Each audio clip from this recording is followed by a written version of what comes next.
managing FAAB, and navigating the waiver wire in the month of August. Plus, an in-depth discussion on the ethics of playing hard down the stretch, even if you are out of contention of winning. Baseball HQ Radio's Patrick Davitt joins us next on Beat the Shift.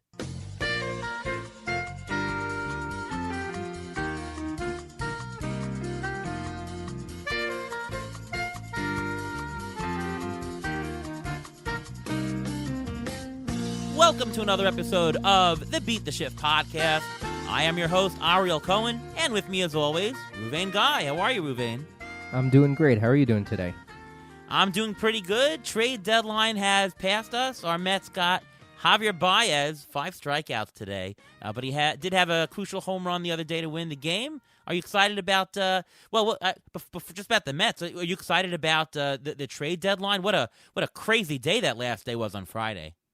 I think it was one of the most active trade deadlines I can remember. I wish the Mets would have done more because they do need pitching, and I don't think Javi Baez actually addresses that. But again, there's nothing that can replace the Jacob deGrom. Yeah, that's we're still waiting for him to get healthy. I guess throwing 100 miles an hour as your average is it takes a toll on the body, I guess. But we're optimistic here, and hopefully the Mets will still be in it and make the playoffs. Well, we've got a fantastic guest tonight. He's been on our show before.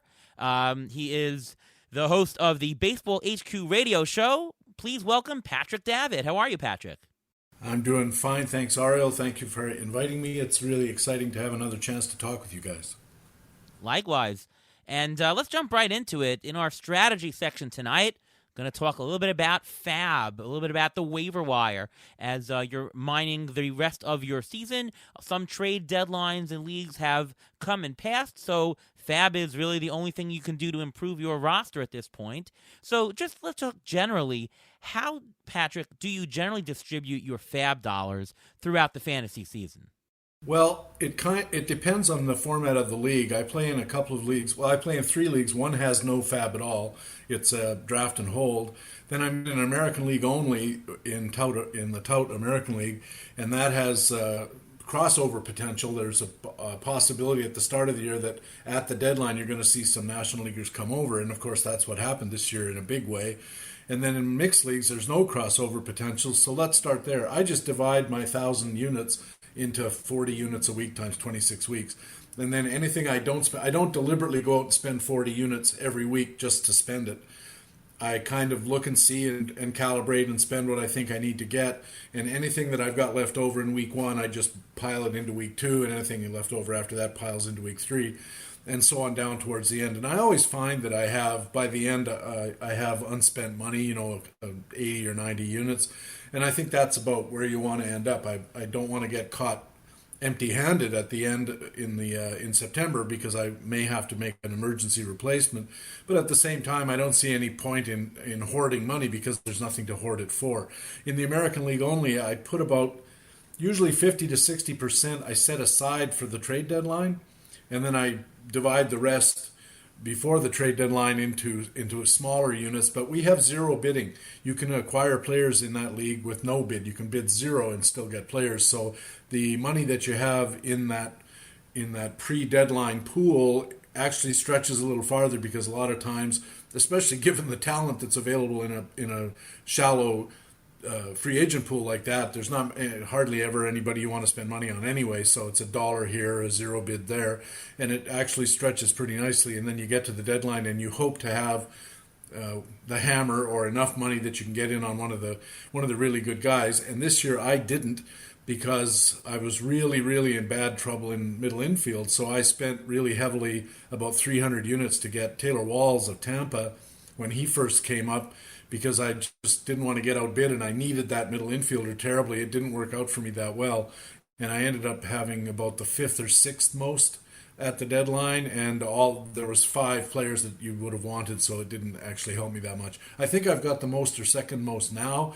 if anything happens, like a big call-up that we're not expecting. But basically, I think I'm just going to be, churning the free agent pool as best I can in that league. Yep. Ruvain? I try to have about 45 to 50% of my FAB when it comes to the trade deadline. I want to make sure that I have enough money to make those pickups because usually at the end you want to get those two-star pitchers. Those two-star pitchers can be pretty pricey in September, and you want to make sure you get the ones that you have that you really want. Also, I try to keep track of how much FAB everyone else has in the league. I want to try to be, I want to make sure that if I have that 500, let's say $500 left in whatever it is, I want to make sure that it's not too much comparative to the rest of the league. You want to make sure that you're not underspending at the same time, but you also have to see how much people are spending during the course of every week because that varies from week to week, and you should base it on that. But I really like having as much money as I can toward August and September because that's when I get the two-star pitchers, and I want to have that hammer. Yeah, and I put this question out very generally, but the truth is that it really matters what kind of league you're in and whether leagues allow the $1, the $0 bid, right? If you're in a league that only has $100 FAB for the year with no zeros allowed, well, then you're going to have to hold a little bit more before the end of the season. If you're in a mono league, you need a budget for, just as Patrick said, for that trade deadline acquisition. Otherwise, you need to apportion, some units per week for the regular grind and save a little bit to have the hammer at the end. We focus a lot on the show here on mixed leagues that are rotisserie. I generally, I mean, there's no general, but I like to have about 2/3 of the FAB on the first half of the season, 1/3 to the last half. Definitely have at least 10% going to your last month. But as Ruvain said, it really depends on what the other teams are doing. See where you are in terms of spend as the season goes on. If you have $100 more than the next person, you're probably not spending enough for the needs that you have already. If you've only got $50 left and most of the teams have $300, obviously you're in a pinch. So you want to make sure that you're somewhere in the middle of the pack. And me, like Ruvain, I like being towards the top. If you're in a league that has playoffs, you want to spend a little bit less earlier on and really save that for the playoffs. Obviously, if you're in last place and you need to spend what you can just to get into the playoffs, but if you're doing well and you're looking like you're in position, you want to spend so that you're going to be able to pick up those guys, anybody you want in the playoffs. But in general, you want to have some kind of budget for weekly. You want to have some kind of joy fund budget for, hey, I really want to get this hot guy. Let me take a chance on this. And you have to have something at the end so that you can have the hammer. So those are the three things to really account for, and it's going to be different for everybody, different for every single league and format. But again, it's weekly, it's joy fund, and the hammer at the end is the way I see it. So, anything to add to that, Patrick? Do you have anything specific that you hold on to for September, in particularly? And aside from that, how do you play it in terms of where you are in the standings? Are you playing FAB differently if you're at the top, in the middle, or at the bottom? Not really. The point, as far as I'm concerned, is to keep improving and keep trying as long as you can, however you can. I might be a bit more aggressive if I had a mid-pack team halfway through the season or a little earlier, because I'd want to try to make a move and stay in contact with the teams at the top. But I'll keep trying the whole way. I know we're probably going to break out into that discussion. And there's one thing you did mention that caught my ear and I thought was really important is you have to calibrate your bidding to the amount you have in your budget. A $1 bid, a minimum $1 bid in a $100 budget, that's the equivalent of bidding 10 in 1,000, and you can't, break it down into the decimals as easily so that you can make these little tiny bids and still succeed. So you have to be very circumspect in how you bid because those dollars add up pretty quickly. And my guest on Baseball HQ Radio this week is Paul Sporer, who's I think in second or third place this week in the Raz Slam Draft and Hold League. It had 2 FAB periods, and I asked him how he managed that, and he said he didn't spend a nickel in that first FAB period. And I asked him why not, and he said, I don't know where everybody is because it was in June. And the next one was at the start of July, and he said, I wanted to have all my money at that second threshold because that's when I have a better idea of what players in the free agent pool are going to be the kinds of guys I want. And I don't know if I bought into that, but he did have the advantage of having a really good team at the start of the season, and he didn't have any weaknesses that he could immediately shore up. So I think you have to take a lot of things into account, as you guys said. It's a balancing act between what you need, what you want to spend, how much you want to save. There's a lot of buttons to push, levers to pull, and if you want to be successful in this game, I think you need to learn how to push those buttons and pull those levers for sure. Yeah. I mean, as you said, there's no one size fits all answer on how you do it. But hopefully, and hopefully with listening to the show, and as we present the concepts, you're able to take the general concepts that we give you and fit it to your specific circumstances, because it's going to vary. Even for Ariel Cohen plays different leagues different ways. I mean, I'm in a head-to-head points in Tout Wars for the playoffs. I've got the most FAAB, and I want to keep it that way. I've got $200 more than the next person. But I know I'm rolling into the playoffs. I'm in first place. I've already clinched. I'm going to hold off the next couple of weeks and spend not more than $3 and then just hoard it up for the end and make sure I get that player. But if Ruvain and I, we're in another league where we're really trailing, anybody who looks like they have any upside, we're going to spend a lot of money on them to get them because we have no shot other than that. So, Ruvain, I'll give you this question first. Do you change your player acquisition strategy during the month of August in terms of the type of players that you're going to pick up and the holes that you're going to fill?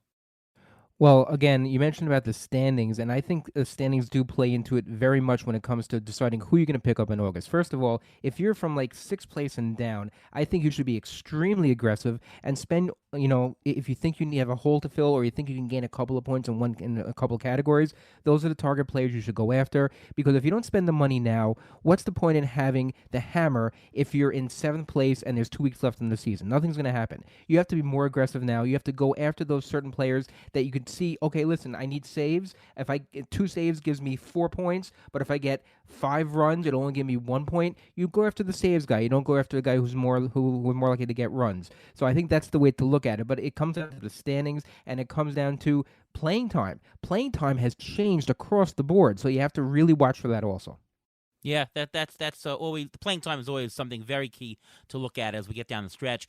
For you, Patrick, August and September, how does the types of players and what you're looking for in a player that you're getting off the waiver wire, how does that differ from the first 4 months of the season for you?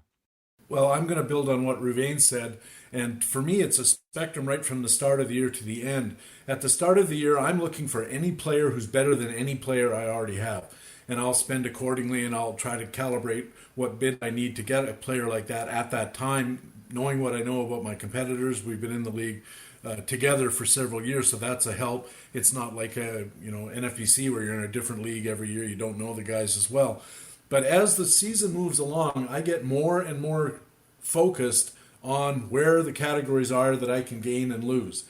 And Ruvain made a mention of there's no point in spending money to get a guy who's going to gain you 5 runs. If 5 runs doesn't gain you any points or only 1 point, whereas if you could get 5 saves, that would get you 5 points.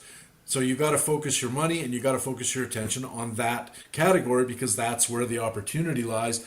And I would also add, you need to be looking behind you to see if you're in a tight clump with 3 or 4 other teams that are breathing down your neck in one of the categories, home runs, RBIs, whatever, then you need to be constantly aware of their presence and be ready to react when you see an opportunity to make a move in that regard. And just as an example, in the Tout American League only, I was pretty aggressive going after Curtis Terry, the DH in Texas, who was having a tremendous year in AAA, and they finally called him up. He's been off to a slow start, but I'm within a couple of home runs and maybe 10 RBIs of picking up 5 or 6 points. And if Curtis Terry can get me any kind of production, and the guy he replaced was getting me no production, I think that's money well spent. And it turned out I spent probably $20 more than I needed to spend, given the second place bid, which they present to you. But I didn't mind because I knew I wanted to get Curtis Terry because I thought here is a player who can help me in categories where I can really make some hay. Yep. And the term that we use on this show for categories that are tight are large gradient. When you have a large gradient in a category, and it doesn't really even matter whether you're on the top or bottom, right? If there's a category where if you have hit 3 more homers, you gain 4 points, that could do it. It could also be a category that if you didn't have 3 or more homers, you would lose 4 points. That's also a tight gradient. So it doesn't matter where you are. It's where the marginal numbers in between the player teams in a certain category is all very tightly bunched, tightly gradient. That's the categories you need to really hone in on and go for in the free agent market. We're going to now take a break to do some trivia.